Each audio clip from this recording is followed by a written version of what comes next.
Hi everyone, greetings of the day. Today we are going to talk about a very important topic, that is body language. To focus on the importance of body language, I would be doing something. My words would be super positive. I would be super positive. The way I am speaking would be super positive, but my hands would be doing something opposite. So let's begin. It requires a bit of a more focused time. All of you should learn about public speaking, because if you learn public speaking, you would grow in your life. Then the people around you would be loving listening to you, and they would thank you, and you would thank us that we taught you about body language. I hope.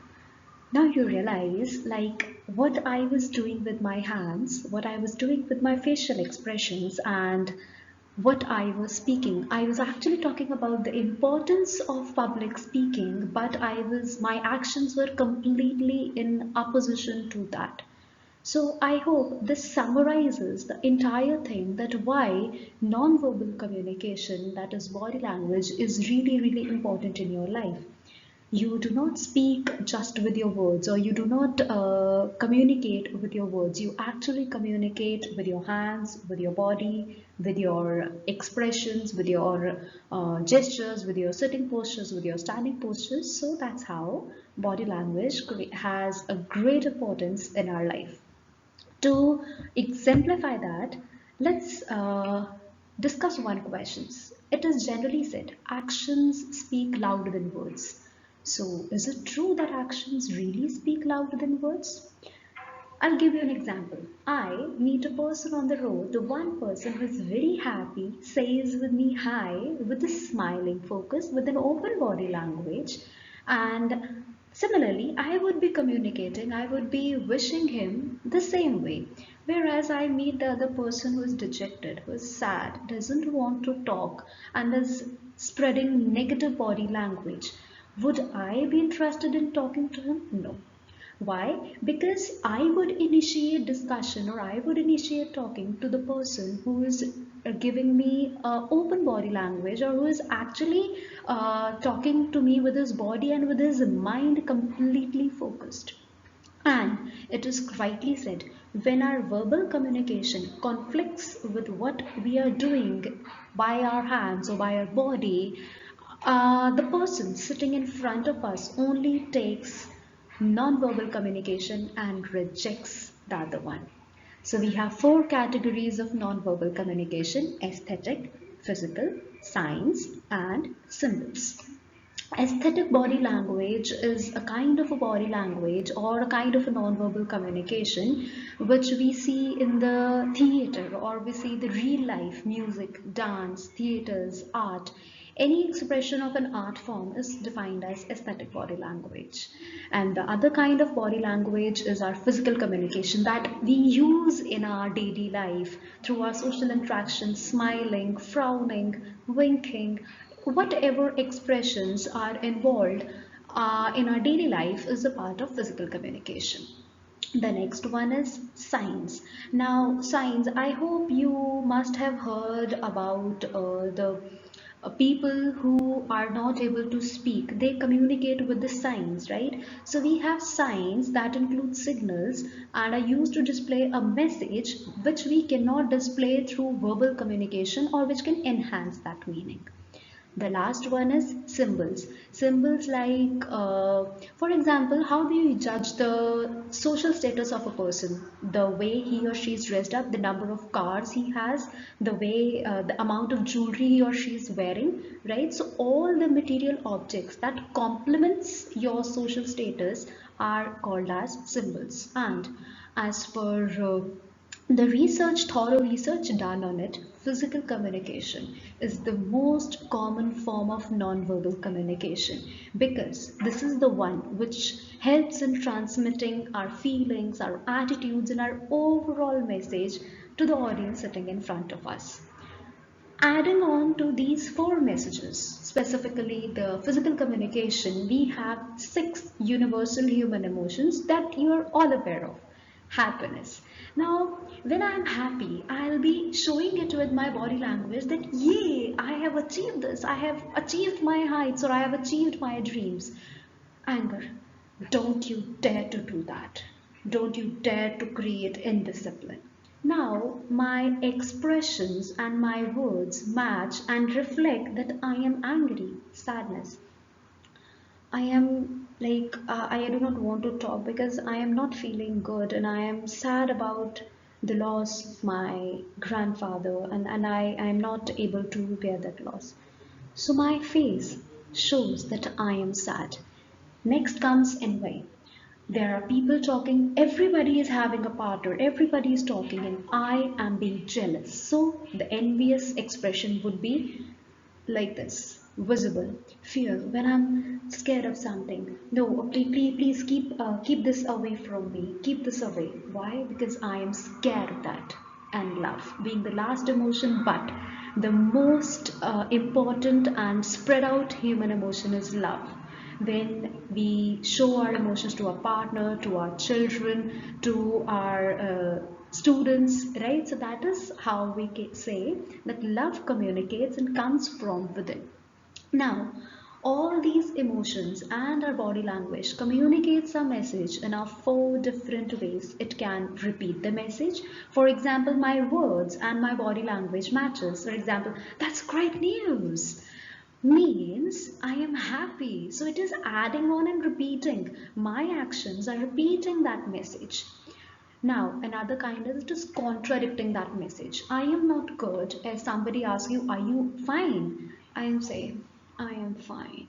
Now I'm saying I am fine, but my body language is showing difference that I am not actually fine. So I'm just trying to cover it up by saying fine. The other way it can be substitution for your verbal message. Means if I'm not able to speak, it can just my body is speaking. I'm not speaking anything. So you can clearly justify whether I am happy or I am sad. Another way is added to the meaning of the message. Now, how the meaning is added to the message? Hey, my child, can you please rest today because I'm so tired. I've been doing all the work the entire day and I'm completely exhausted. Can you please lie down? So my words actually are being added by the actions I am doing. So actions genuinely speak loud than words. Now, moving on to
the non-verbal communication skills which occupy an important part in your life. Now, when we are talking about non-verbal skills, let me tell you there are 110 non-verbal emotions which range from nervousness to voice to body language to facial expressions to the language we speak, and then that is of ultimate level. So we have 110 diverse emotions and the diverse ways of representing what we are talking about, basically with our body, with our shoulders, with our face, with our lips, with our expressions, fake or genuine, that also we can differentiate, with the way we stand, the way we sit, and everything. Now, okay, so why body language is important? Like, is it really important while giving presentations, or is it really important while talking to the other people, or is it important just in the way we are talking to our friends or to our colleagues? No, it's important everywhere. Basically, we say that at work we should follow a professional body language. Now, when we talk about professional body language, our body should be sending the right message to the person, specifically our seniors or the people we are reporting to, because in case the body language contradicts what we are speaking, I have already told you that people or the audience with whom we are communicating will definitely take our non-verbal language instead of verbal language, right? Because our mind, our subconscious mind is actually trained to do the same thing. It accepts what it sees and rejects what it listens. So the you can say sense of watching or sense of looking or sense of seeing is really important than sense of listening in this case, because that's more easier to process in comparison to listening, because in listening we have to comprehend. So you should be in sync with your body language. Your words should be in sync with your body language. Okay.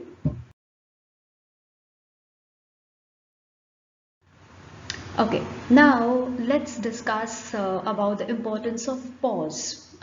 We must have done in communication skill about importance of three P's, that is pitch, pace and pause.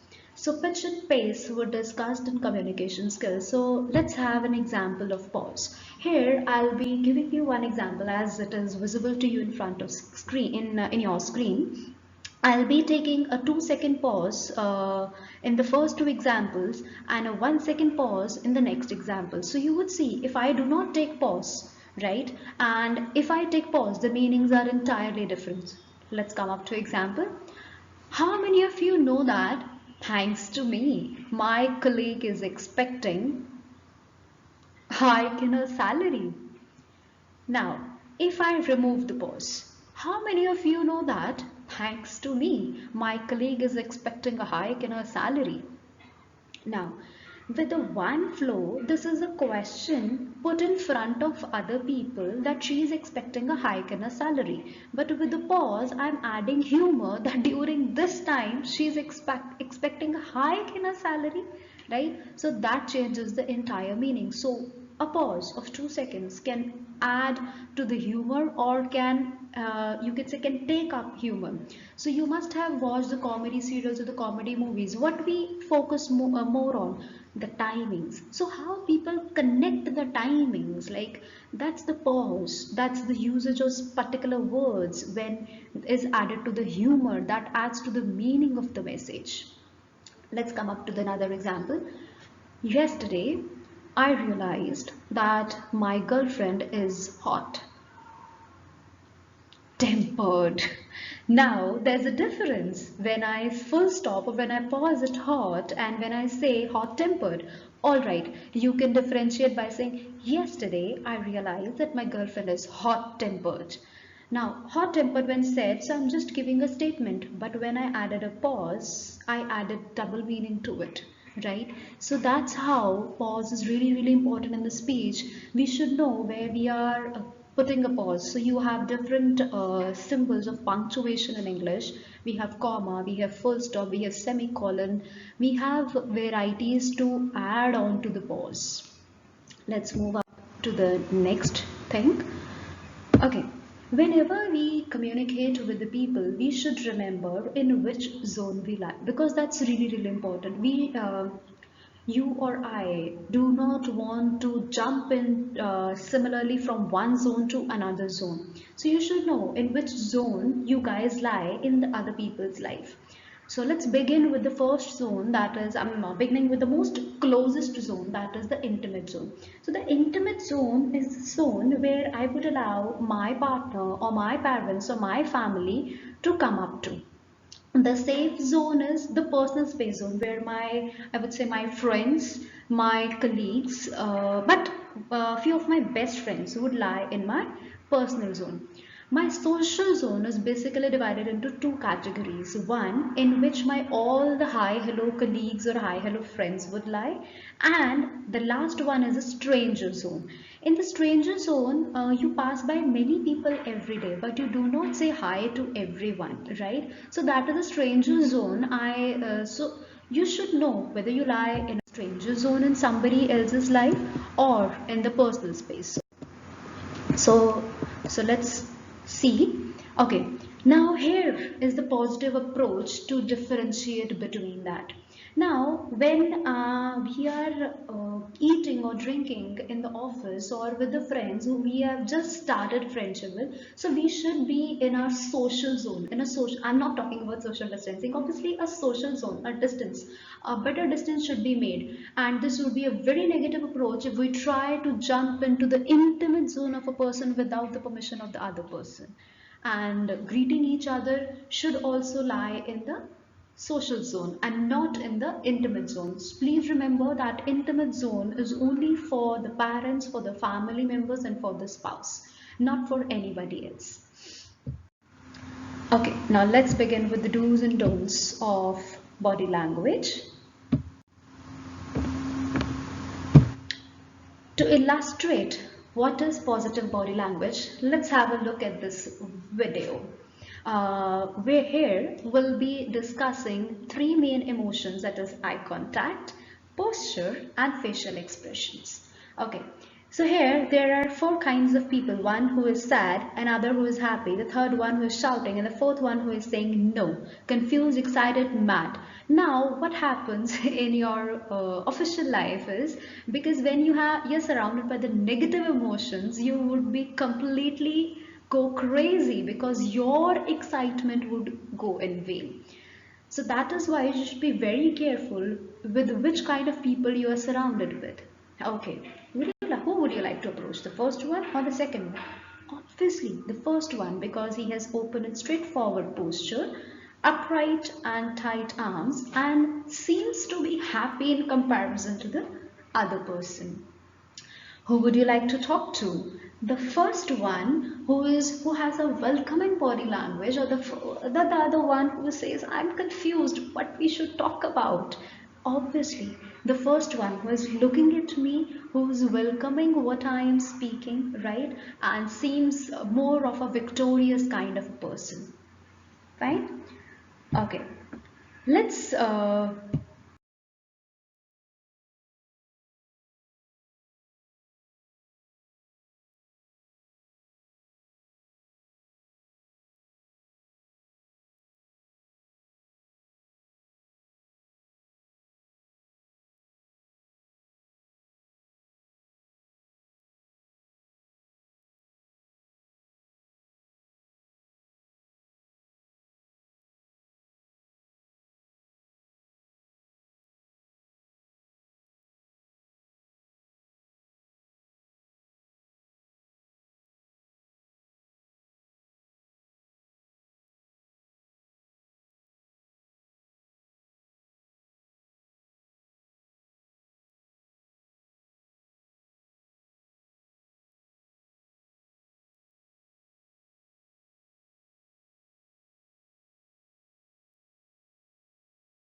move ahead to the importance. Like many of the students I have seen in my life asking, ma'am, we are scared of talking to people, or we are scared of expressing ourselves. They are basically one barrier. We know that they have a language barrier, right? But the other barrier they have created from with their body itself, by not looking confident, by looking disinterested, and do not want to respect. So to look confident, attractive, and respectable, what all should we consider? Let's begin with the feet and the legs.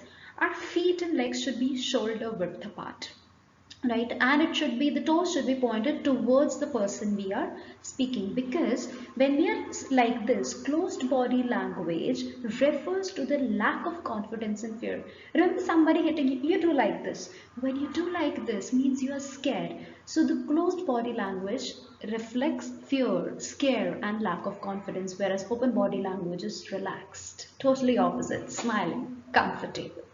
So this is the reason we shouldn't be putting our hands in the pocket, or we shouldn't be like this, or even one arm down and the other arm closed, because all are the examples of closed body language. We are rejecting the please or the importance of the other person. Fine. So we have the examples of cross and right. So you should be very, very careful what kind of body language with the hands and arms you are reflecting in front of the people.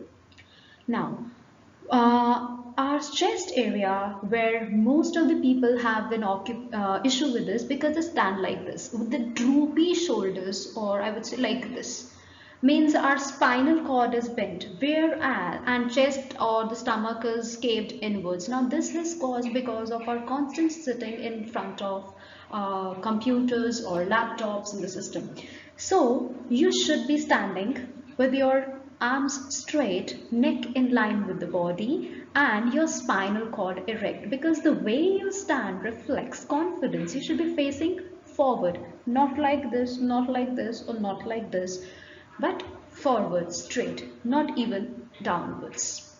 Now, let's come up to the eye contact. When you talk about eye contact, always remember 80-20 rule. When we talk about 80-20 rule, I am actually talking about that 80% of the time my eyes should be talking to you. 80% of the time I should be focusing on my audience, and 20% my eyes could wander here and there. Why? Because if I'll be focusing on you 100% of the time, you would find me staring at you, and you do not want to be uncomfortable looking that I am staring at you, right? 80% of the time, if I make an eye contact with you, you would be interested, confident during interaction. Smile. If you keep on smiling unnecessarily, that also with all your teeth, right, it would be wrong, because it is over expression. So to keep the your environment positive, you should have a subtle grin, positive aura. Subtle grin like this, okay, like this, but ha ha ha should be kept for your personal zone, or the personal people, or your parents. Now, whenever you are supposed to move your body, the slower you move, the more confident you are. But do not be a sloth, right? So move slowly, but it's not like that you should move very fast, right? And you should not be very, very slow. And you should not be biting your nails or fidgeting with whatever you have in your hand, because that is what is conveyed to the others, that you do not know about the concept, right? Or you do not know about what we are talking about or what we are asking. So nervousness should not ever be displayed in front of the people.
let's go ahead with the another positive body language part in further explanation, that is eye contact.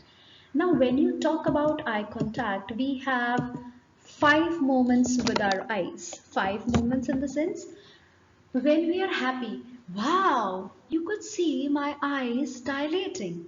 Or when I'm angry, like you could see my pupils contracting in anger. When my eyes dilate, means I'm happy. When my pupils contract, means I'm angry. So your eyes speak a lot about the emotions that come from within. When I am raising my eyebrows like this, right? Fine. So I'm trying to question you, fine. But if I have lowered my eyes, it means I do not my eyebrows. I do not want to listen to you. That means I am more dominant. Now, if you or the audience is increasing the blinking of the eyes, right? It means the person is completely disinterested. Like this. So you are actually finding out a way to come out. Another thing, the dart. The dart is like this. So when you sit in a dart position, when your eyes are in a dart position, you are trying to find out the escape route, how to just leave this place. Then we have authority gaze like this. When our eyes focus on one person with the eyebrows, means we are focusing on this like this. So the authority gaze is when we narrow our focus towards one person. Then we have your fingers. When we rub our palms like this, it means, okay, let's begin with the new topic. Means I am very positive about starting the new topic, right? Whereas if we rub our hands like this in winters, it means the heat, we want the heat to be generated. Uh, in the other way, if I say we are rubbing our hands like this, we are doing like this, it means I am nervous, right? So rubbing of palms and hands have various kinds of emotions, but basically here I'm talking about is positive expectancy. Thumb and finger rub. I hope you have seen people doing like this. It means I'm expecting money. For example, okay, you go and ask your parents, Mama, like this. So it means you are asking your mother some money. You have clenched hand like this. I'm frustrated. Means you do not do it in front of people. You actually pull down your arms and then do silently, but that comes on the face. If I'm clenching the hands like this, then we have a steeple pose. This is called a steeple pose, and this is basically an authority pose, and it should always be done in front of your juniors, and it is done basically by the people who are at an authority, but it should never ever be done in front of your seniors or CEOs or MDs. So please mind using this body language. Then we have the next part as how to detect lies. I hope this would be the most interesting part of the entire. If somebody covers his or her mouth like this while speaking, or touches his or her nose like this, or scratches his or her neck like this while talking or answering to a question, or grabs his hair like this, fine, or rub his eyes like this while answering a question, or pulls his collar like this, right, or put his fingers in his mouth like this, it means the person while answering is lying. Why? Because when people lie, they tend to do those positions which are unintentional and they come from within the body. And when these positions are done unintentionally, it means the person is lying about something you have asked. Moving ahead. Mirroring. I hope you know about mirroring. Mirror is like what reflects you. So when we talk about mirroring as a part of body language, whenever we mirror a confident person, the people feel more comfortable to be in our company. For example, we call it as somebody might call it as copying as well. means the person is very comfortable and would completely open up his inside or be friendly with you. Whenever you copy that, try to copy that person or try to be same like that person. As you can see in the photograph that both of them are carrying their blazers, or on the coats I would say on the shoulders, right? So the person feel more friendly in talking to. So if you want to be in the comfort zone or the friend zone of a person, mirror the body language of that person. Next thing we have is good standing positions. We had already discussed, still let's reiterate the same. We should stand erect, right, but not be uncomfortable. Face the person, let's say you are the person in front of me, face the person, free your hands like open body language like this, or arms directly like this. Look into the eyes of the other person. Remember 80-20 rule in this. Move, yet mind your limbs. Do not move backwards. Try moving forward, right? Or you can say just one step ahead and goes back to the same position. Just one step ahead and go back to the same position. So that is called as open body language. Next we have the good sitting positions. Okay, face the person. Look, whenever we are talking, standing or sitting, we should face the person. We should look into the eyes of the other person, but we should mind our legs. Because when we are talking about sitting position, our legs should not point out to the other person. As I'll just exemplify the same. If I am sitting, I should not be sitting like this, because if I sit like this, my shoes would be pointing towards the person sitting next to me, and this will be very, very wrong. Neither it should be like this, pointing towards the other person. I can sit like this, cross-legged, because it is a female body language. Or I should be sitting like this, but I shouldn't be like this, not like this. Do not slouch. Sit properly with your back erect. Try to spread out your legs in between, but a little. Do not sit like this. Just sit like this. This spreading, a little spreading of leg is okay. Try to sit in diagonal position at a 45-degree angle with whomsoever you are talking. So these are somewhat good sitting positions that you should be careful of. Now let's come up and talk about handshakes. Obviously, we prefer not shaking our hands during this pandemic time. But in general, if we talk about shaking our hands, what is the best scenario if we talk about is equality handshake. If this is the first hand and this is the second hand, it should be held tightly like this with no more pressure from any of the side. Equality handshake means the pressure is equal from both the ends, right? So equality handshake is always the preferred handshake one. So you can see the image over here. The second one is submissive handshake. If this is the first hand and this is the second hand, so this is submission, right? You would have generally seen when during the marriage rituals, when the girl's parents hand over her hands to the groom, then this is how the gesture is performed. So this is called as a submissive handshake. You could see that. Another is double-hander handshake, also called as basically a politician handshake, because when the handshake has been done, then another hand comes up and does like this, right? Means one person is using two hands to shake the hands, like comforting the other person. Yes, I am with you. Then other is wet fish handshake, like I do not want to shake the hands with the other person, right? So that is called as a wet fish handshake. Then we have a vice handshake, which is also called a bone cracking handshake, because we try to if this is a hand, I'll try to mince that hand in so much way that the other person is feeling that pain, cracking bone handshake, right? So you could see that.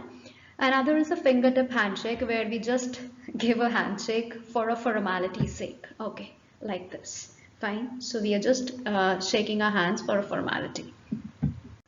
Let's come up to the cross-legged etiquettes. When we stand, we should be standing basically open legs, because open legs show confidence in whatever we are talking about, and closed and cross-legged represents our reticence and our negativity on not talking about talking with the people we are talking about. So that is why I said when I sat and showed you the postures that you should not be sitting cross-legged. Basically, it is a feminine body language, but males should not be sitting cross-legged. Fine. Next we have is double cross. Double cross in the sense is not receptive to the communication. Either I cross my legs like this, right? Or I did it like this, means I have crossed my legs and I go behind. The same leg go behind. That is also not receptive to the communication to whosoever we are talking to. Then we have figure four leg clamp. Four leg clamp means okay, let me show you that four leg clamp as well. So this is your four leg clamp. If this, why this is negative, this shows stubbornness.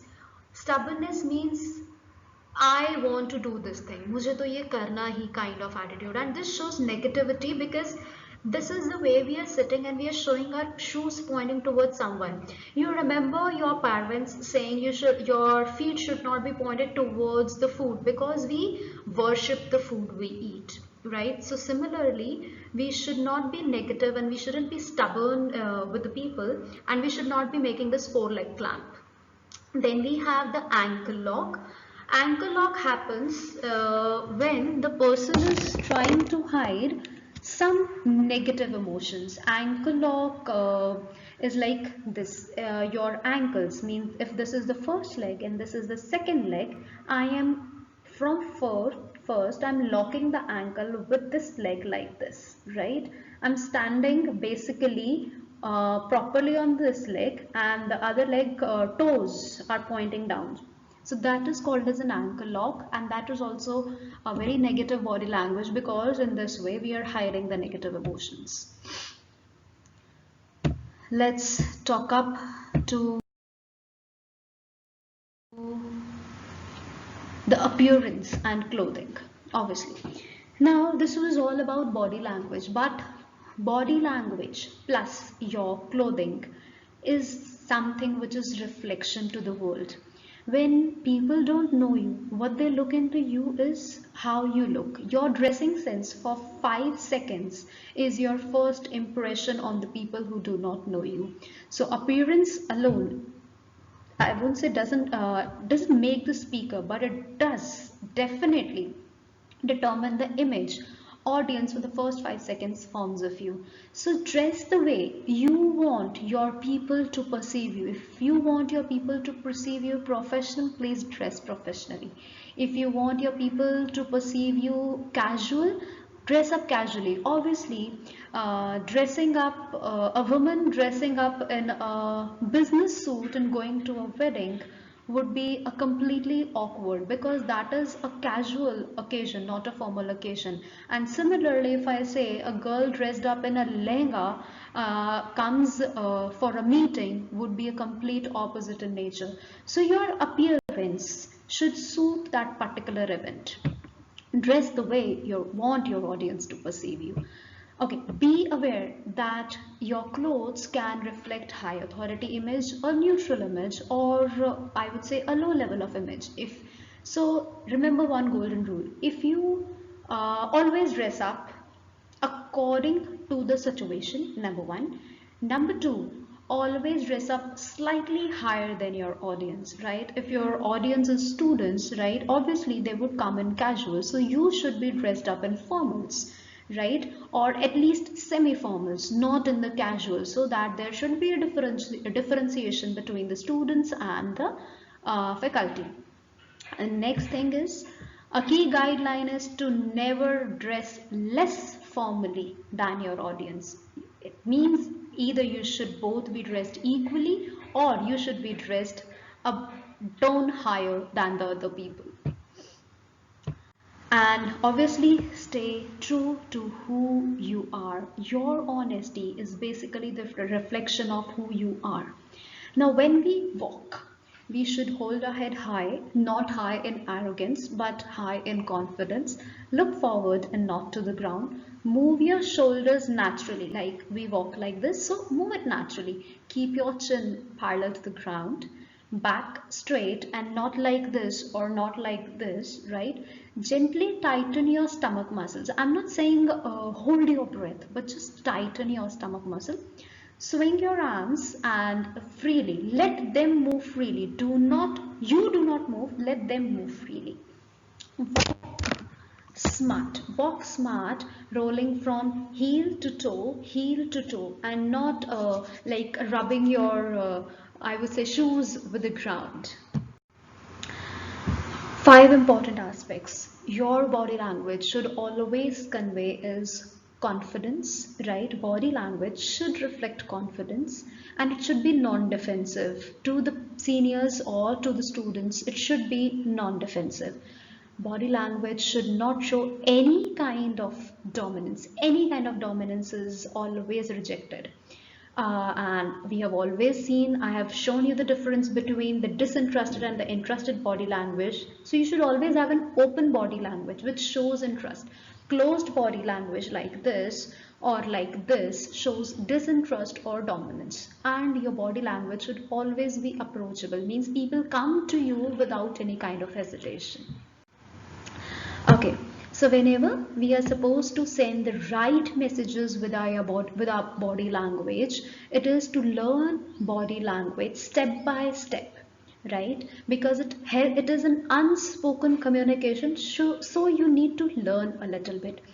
In starting that learning procedure, I like to give you an example. If you think that you are not able to practice body language, let's come up with an experiment that you should perform every day. Whenever people compliment you on anything, let's say people have complimented on you, the kind of food you cook, the kind of way you are dressed up, the way you look, or the way you write, or the way you speak, please accept the compliments like this. Thank you. Because when you accept the compliments, you actually start accepting the positivity. Generally, you might observe why I said that start accepting the compliments is because generally what happens is, okay, I compliment you, you are dressed up nicely. People generally do like this. If they do not do like this, they're like, ha ha, ठीक है, right? Now, what are they doing? They're brushing up the compliment. They're brushing up the compliment, or they're doing, ha, I know that. Now you're not accepting the compliments, something which is positive to you. You're not accepting that. And if you're not accepting something which is given positive to you, I'm not talking about intentions over here, but somebody has spoken the positive words to you, accept that positivity inside you. Because when you start taking the compliments, right, or if you start taking the positivity, you actually become positive. Because if you accept positivity, you would accept the negative thing or the criticism later on, and then only you would bring a change in your life, in your words, and in the way you talk and walk. So be careful what kind of messages you are sending to the people. For healthy and productive relations, we need to be positive to other people. Do not be there. He doesn't say anything positive to me, so I should not also say. No. Make the people realize the effect and the importance of positivity in our lives and the way you accept that positivity. Do not be overconfident or do not become arrogant that I am always taken as positive. No. Be humble, down to earth. As we said, be who you are, just humble. Okay, so Mae West said, I always speak two languages, my body and English. So whenever you communicate in English or any other language, you should always be speaking with your body. The message the body should convey should be substituting or should be adding or should be repeating and never ever contradicting. So, summarizing the entire discussion, now you must have understood the basics of body language. Now, if you want, you must have questions, ma'am, how we would enhance it. Enhance it by preparing with the power pose, right? Always energize yourself, right? Start exercising, start doing yoga and meditation to calm yourself. Start smiling. Even if the people don't know you, start smile. People are not going to say that you're mad. You're radiating happiness, you're radiating positivity. Keep on radiating that. Never gesture above your shoulder. Means if you have seen my hands moving, my hands are moving like this. Some of you must have seen, some of you must not have seen. I should not be doing it from here. That is wrong. So talk more with your hands positively. Use props to engage the people, right? And think before you speak. Whatever you speak, think before that. That would enhance your communication. You can practice it daily.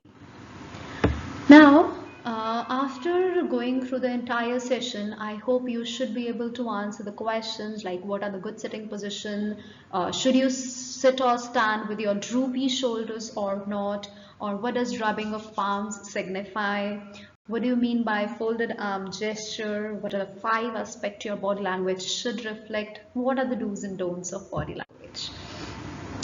For further help, you can always read the book that is You Say More Than You Think by Jan Driver and Loud Than Words by Joe Navarro. And yes, you should always go ahead with the daily current updates, learn about communication skills and practice speaking. Reiterate what is written with the punctuation and you would involve or engulf in the body language automatically being said. Yes, you can also watch TED Talks on YouTube to enhance the way people speak. And at last, thank you everyone for listening so patiently and watching it. Thanks a lot.